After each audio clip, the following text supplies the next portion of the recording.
দেখুন না নরম তুলতুলে রুটি কিভাবে ফুলে উঠছে।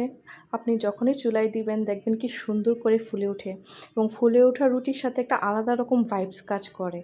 দেখতেও সুন্দর লাগে এবং খেতেও খুবই মজা হয়। একদম হোটেল স্টাইলে কিন্তু বাড়িতে বসে আপনি সুন্দরভাবে এভাবে ফুলকো রুটি বানাতে পারেন যদি আপনি আমাকে ফলো করেন। আমি যেভাবে বানিয়েছি আপনিও যদি এভাবে বাসায় চেষ্টা করেন দেখবেন আপনার রুটি ফুলে একদম টুপু, টুপু হয়ে যাবে।